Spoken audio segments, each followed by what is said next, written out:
Hello, dear students.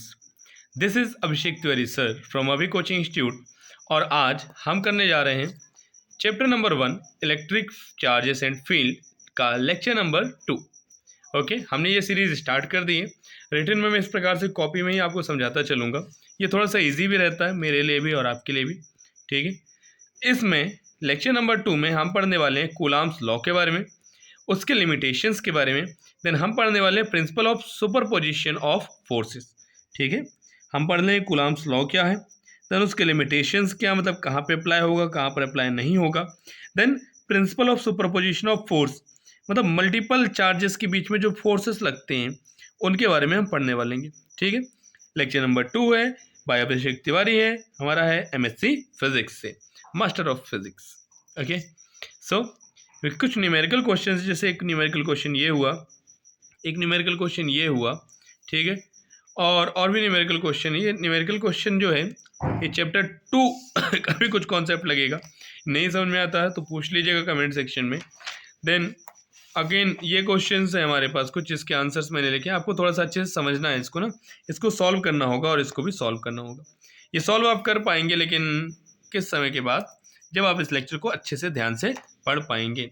Okay, तो इसकी photo खींच लीजिएगा और फिर हम चलिए शुरू करते हैं। Okay, so firstly we have to start with the Coulomb's law. ठीक है, कूलाम्स लॉ से स्टार्ट करते हैं। थोड़ा सा कॉपी शिफ्ट कर ले, हमारा है coulombs law.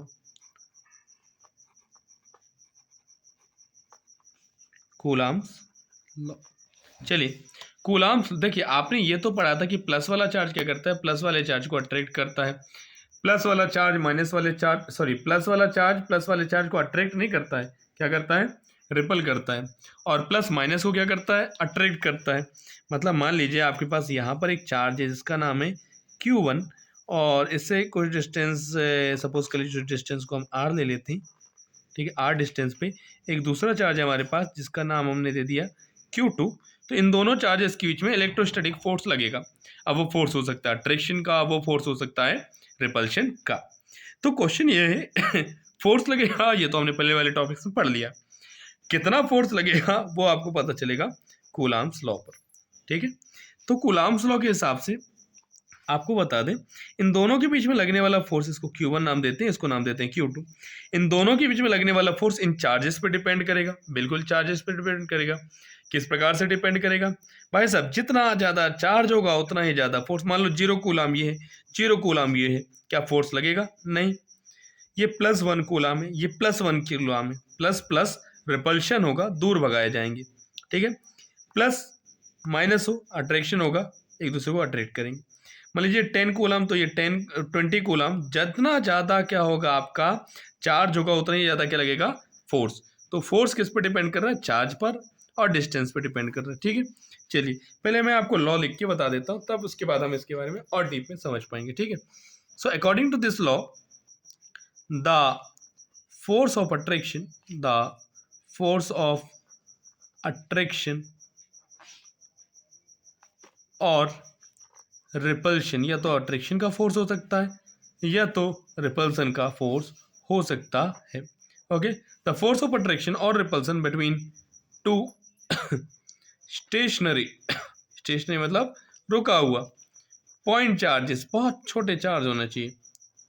The force of attraction और repulsion between two stationary point charges is directly proportional to the product of magnitude of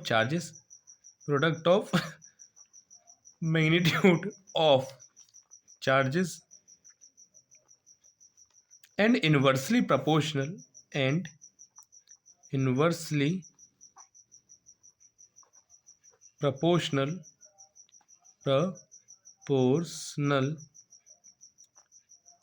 to the square of distance between them, to square of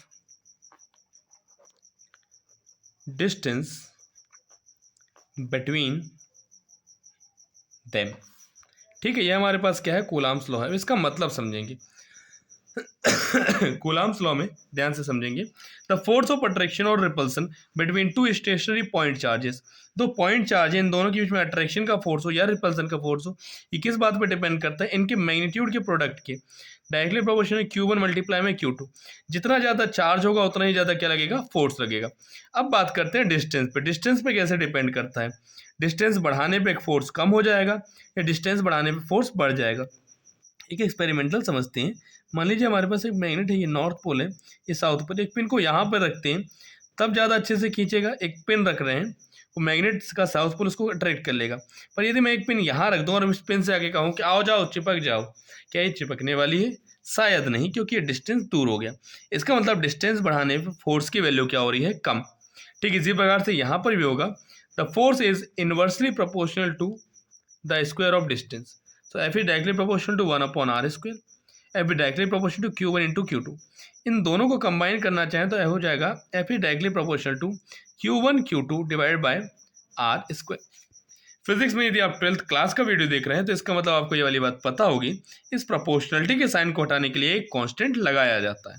इस बार का हमारा constant है F is equal to 1 upon 4 pi epsilon naught Q1 Q2 upon R square. ये हमारे पास है force के लिए formula कि दो चार्जेस के बीच में कितना फोर्स लगेगा। अब भाई साहब ये 1/4 पाई एप्सिलॉन नॉट क्या होता है, एक कांस्टेंट है, इसकी अपने आप में वैल्यू होती है, इसकी वैल्यू होती है 9 इंटू 10⁻⁹ और इसकी यूनिट क्या हो जाएगी भाई साहब, इसकी यूनिट हो जाएगी न्यूटन मीटर स्क्वायर पर कूलम स्क्वायर। ओके, सो ये वैल्यू है हमारे पास, वैल्यू पुट करके हम आंसर्स ला सकते हैं। पहले मैं आपको इसके लिमिटेशंस बता देता हूँ कि लिमिटेशंस क्या है, देन इस फोर्स के बेस पर हम क्वेश्चन करते हैं। ओके, या चलिए पहले एक क्वेश्चन न्यूमेरिकल टाइप का देख ही लेते हैं। ठीक है, क्वेश्चन हो जाए हमारे पास, what will be the force, what will be the force between two charges of 2 microcoulomb, what will be the force between two charges of 2 microcoulomb separated 2 microcoulomb each, दोनों का ही 2 microcoulomb ले रहे हैं ना हम charge, separated by a distance of 2 centimetre. Okay, so हमने कहा 2 microcoulomb के हमारे पास दो चार्ज हैं, 2 सेंटीमीटर के डिस्टेंस पे रखे हुए हैं, इनके बीच में लगने वाला फोर्स। तो सबसे पहले बताइए Q1 क्या है, 2 माइक्रोकूलम। अब माइक्रो मतलब क्या होता है, 10⁻⁻⁶, तो 2 इंटू 10⁻⁶ कूलम। Q2 क्या है, वो भी सेम 2 माइक्रोकूलम, और माइक्रो का मतलब क्या है, 2 इंटू 10⁻⁶ कूलम। ठीक है, और 2 सेंटीमीटर, सेंटीमीटर से मीटर में कन्वर्ट करना, ये R है डिस्टेंस, ये हो जाएगा 2 इंटू 10⁻⁻2 कन्वर्ट हो गया मीटर में। ओके, नाउ फोर्स का फॉर्मूला क्या है, फोर्स का फॉर्मूला है F is equal to 1/4 pi epsilon naught Q1 Q2 upon R square. So value put करते हैं, इसकी वैल्यू तो है हमारे पास 9 इंटू 10⁻⁹। अब Q1 पहला चार्ज क्या था, एक बार दिखा देता हूँ मैं आपको, 2 इंटू 10⁻⁶, ये अपने पास है Q1, देन Q2 भी है। ठीक है, वैल्यू पुट करते हैं, ये हो जाएगा 2 इंटू 10⁻⁶ Q1 की वैल्यू, 2 इंटू 10⁻⁶ Q2 की वैल्यू, और अपॉन में R स्क्वायर। R क्या है हमारे पास, डिस्टेंस, डिस्टेंस क्या है हमारे पास, डिस्टेंस है हमारे पास, एक मिनट दिखा देता हूँ, डिस्टेंस है हमारे पास 2 इंटू 10⁻⁻2 मीटर। ओके, सो आगे बढ़ते हैं इसी में, हाँ चलिए बढ़ जाते हैं, 2 इंटू 10⁻⁻2 इसका स्क्वायर करना होगा। F इज इक्वल टू, ये हो जाएगा 9 मल्टीप्लाई बाय 2 मल्टीप्लाई बाय 2, पहले मैंने नंबर्स को पास में रखा है, अब पावर्स को 10⁻9 इंटू 10⁻6 और इंटू 10⁻6 अपॉन 2 का स्क्वायर क्या हो जाएगा 4 इंटू 10⁻2 का 2 से मल्टीप्लाई -4, 2 2 जा 4, 2 से 2 कैंसिल, आंसर बचता है अपने पास 9 -6 और -6 -12, 12 में से 9 हटा दीजिए तो क्या बचेगा -3, तो हो जाएगा ये 10⁻³ और नीचे हमारे पास 10⁻⁴। ऊपर चला जाएगा 10⁻⁴ तो क्या हो जाएगा 9 × 10। सो एक्चुअली इन दोनों के बीच में लगने वाला फोर्स है 90 न्यूटन का। ये न्यूमेरिकल आपको समझ में आ गया, सॉरी टू से दैट ये न्यूमेरिकल आपको समझ में आ गया, ठीक है। अब आते हैं इसके लिमिटेशंस पे कि what are the limitations of Coulomb's law. Limitations of Coulomb's law. Coulomb एक साइंटिस्ट का नाम है ना, उन्हीं के बेस पर ये लॉ है। लास्ट में हम भी पढ़ेंगे कूलम्ब्स लॉ से गॉस का थ्योरम कैसे प्रूव कर सकते हैं, गॉस के थ्योरम से कूलम्ब्स लॉ कैसे आ सकते हैं, ठीक है, तब बाद में। अभी फिलहाल ध्यान देते हैं।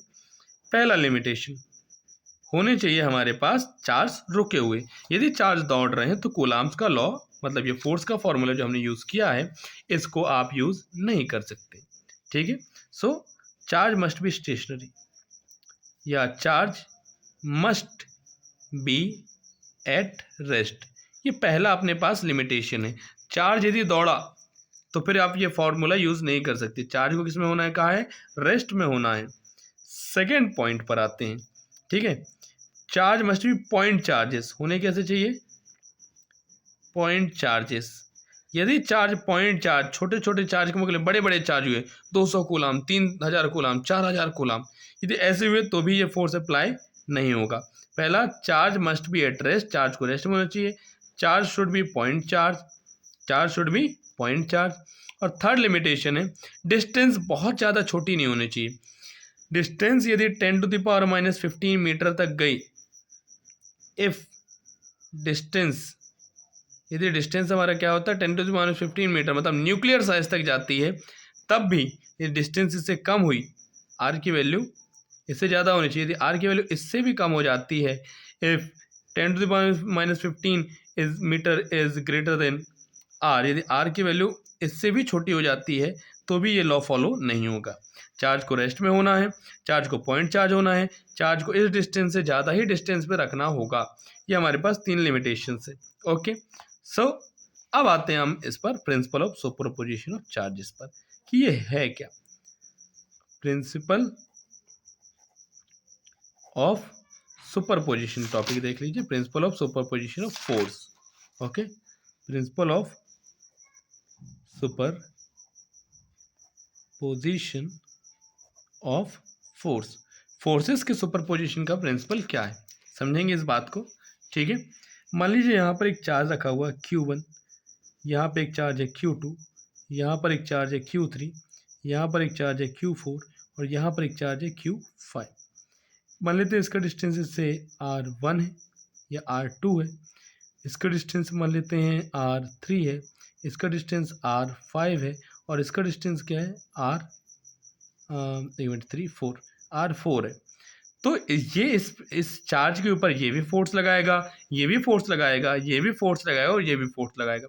मान लेते हैं पहला चार्ज आपका Q2, मान लेते हैं F2 चार्ज लगाता है, फोर्स लगाता है, फिर F3 और फिर F4 और देन F5। तो ऐसा नहीं करना आपको कि 2 न्यूटन, 3 न्यूटन, 4 न्यूटन तो सबको प्लस करना, नहीं, इनका सम किया जाएगा, वेक्टर सम किया जाएगा। और यही आपका principal of superposition of force है, ठीक है। इस टॉपिक का एक दूसरा नाम भी हो सकता था कि force between multiple charges, multiple charges के बीच में क्या फोर्स लगेंगे, ये टॉपिक भी इसका हो सकता था। चलिए आगे बढ़ जाते हैं, ठीक है। ये प्रिंसिपल ऑफ सुपरपोजिशन को समझने के लिए बढ़िया से एक छोटा सा न्यूमेरिकल क्वेश्चन करता हूँ, ठीक है। उससे आप प्रिंसिपल ऑफ सुपरपोजिशन समझ जाएंगे और साथ ही साथ में बाकी न्यूमेरिकल जो मैंने आपको यहाँ पर दे रखे हैं, ये क्वेश्चंस लिखे हुए हैं यहाँ पर, ये इनको भी सॉल्व करने का तरीका आपको पता चल जाएगा। तो चलिए एक न्यूमेरिकल क्वेश्चन लेते हैं कि सपोज किया कि आपको 3 चार्जेस का समूह दे दिया जाता है। क्या किया, 3 चार्जेस ये दे दिए, ठीक है। माइनस का 2 कूलम चार्ज यहाँ पे रखा हुआ है। 2 कूलम ना कह के हम इसको माइक्रो कूलम लेते हैं ताकि थोड़ा सा और इजी, सॉरी, ताकि एग्जैक्ट में हो जाए कि हाँ चार्ज छोटा है। -2 माइक्रो कूलम, ये मान लेते हैं हमारे पास कि हमारे पास है 4 माइक्रो कूलम और देन इसको भी हम मान लेते हैं कि हमारे पास है 4 माइक्रो कूलम और प्लस में है। कह देते हैं ये कैसा ट्रायंगल है, इक्विलेटरल ट्रायंगल, मतलब ये 2 मीटर का डिस्टेंस है, ये भी 2 मीटर का डिस्टेंस है और ये भी 2 मीटर का डिस्टेंस है। ठीक है, अब कोई पूछ ले आपसे कि बताइए इस Q1 चार्ज पे, ये Q2 और ये Q3, इस Q1 चार्ज पे लगने वाला फोर्स कितना है?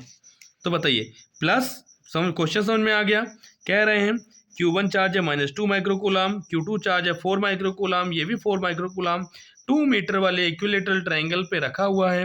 आपसे पूछा गया इस चार्ज के ऊपर टोटल फोर्स कितना लगा रहा होगा, ये भी लगा रहा है, ये भी लगा रहा है, टोटल फोर्स कितना है? ओके, यदि आपको पहले से समझ में आ रहा है कि कुछ इसका आंसर हो सकता है, ये बनता है, तो एक बार आप पॉज कीजिए वीडियो को और देख लीजिए, और नहीं समझ में आता है तो चलिए शुरू करते हैं। सबसे पहले आप देख सकते हैं +4 कूलम है, -2 कूलम है, मतलब प्लस माइनस अट्रैक्शन होगा, इनके बीच में अट्रैक्शन होगा इस डायरेक्शन में, ठीक है, और इन दोनों के बीच में क्या होगा, अट्रैक्शन होगा, और इसका डायरेक्शन होगा इस डायरेक्शन में, ठीक है। अच्छा देखिए, +4 कूलम -2 कूलम, डिस्टेंस भी 2 मीटर है, तो जितना फोर्स ये लगेगा F, उतना ही फोर्स किस तरफ लगेगा, इस तरफ लगेगा F। ओके, और इन दोनों के बीच में एंगल कितने डिग्री का बनेगा, इक्विलेटरल ट्रायंगल का हर एक एंगल 60 डिग्री का होता है। ओके, सो नाउ सबसे पहले मैं आपको फॉर्मूला पूछ लूँ कि रिजल्टेंट का फॉर्मूला क्या था। F इज इक्वल टू था अपने पास √11th क्लास का बेटा जी, F1 square plus F2 square plus 2 F1 F2 cos theta. Value यदि अपन पुट कर दें कि अपना फोर्स कितना आएगा, मान लेते हैं एफ डैश आएगा, क्योंकि एफ पहले से ले रहा हूँ मैं, तो एफ डैश क्या हो जाएगा, F1 भी किसके बराबर है, एफ के बराबर है, एफ स्क्वायर, ये भी F square plus 2 into F multiply में cos 60। Okay, F dash is equal to ये क्या हो जाएगा हमारे पास, F square 2f square plus ये हो जाएगा 2f स्क्वायर, और कॉस 60 डिग्री की वैल्यू क्या होती है, कॉस 60 डिग्री की वैल्यू होती है 1/2।